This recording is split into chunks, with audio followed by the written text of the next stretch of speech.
Good morning. Happy morning. பெரிதினும் பெரிது கேள்னு ஆண்டாள் ஆட்சியர் சொன்னாங்க. அதே போல் உள்ளுவதெல்லாம் உயர்வுழல் மற்றது தள்ளினும் தள்ளாமின் என்று சொல்லிட்டு அவர் திருவள்ளுவர் சொன்னார். அந்த காலத்தில் ஒரு பழமொழி சொல்லுவாங்க, கொடுவாள் பிடிக்கு ட்ரை பண்ணால் தான் அருவா பிடியாத கிடைக்குன்னு சொல்லுவாங்க.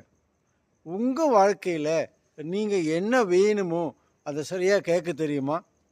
கேட்குறீங்களா? இல்லை கேட்குறதே இல்லை.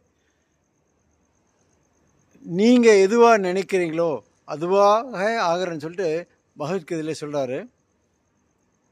இயேசுபுரம் என்ன சொல்கிறாருன்னா, தட்டுங்கள் திறக்கப்படும், கேளுங்கள் கொடுக்கப்படும் சொல்கிறாரு. நீங்கள் உங்களுக்கு தட்ட தெரியுமா? கேட்க தெரியுமா?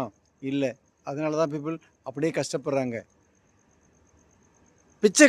பிச்சைக்காரனாகவே இருக்கிறதுக்கும், மூட்டத்துக்குருவாகவே இருக்கிறதுக்கும், லேபராக இருக்கிறதுக்கு என்ன காரணம்? அவனுக்கு நினைக்க தெரியல, கேட்க தெரியல. நினைக்கவும் கேட்கவும் தெரியாததுனால முயற்சியே இல்லை. தன்னால் எந்த விஷயத்தை முடியும்னு நினைக்கிறீங்களோ அதை உங்களால் பண்ண முடியும். முடியாதுன்னு நினைக்கிற விஷயத்த நீங்கள் முயற்சியே பண்ணுறதில்ல. அப்போது நீங்கள் சரியாக கேட்கவும் சரியாக நினைக்கவும் தெரிஞ்சுக்கணும். அதை கற்றுக்கிட்டீங்கன்னா மட்டும்தான் உங்கள் வாழ்க்கை வளமாகும். இல்லைன்னா வாழ்க்கை நரகம்தான். உங்களுக்கு எது வேணும்? கேட்க கற்றுக்கணுமா? கேட்க தெரியாமல் கஷ்டப்படணுமா? கற்றுக்கிடுங்க. தெரியலனா கேளுங்க. தேடினீங்கன்னா உங்களுக்கு கிடைக்கும். ஓகேவா? All the best.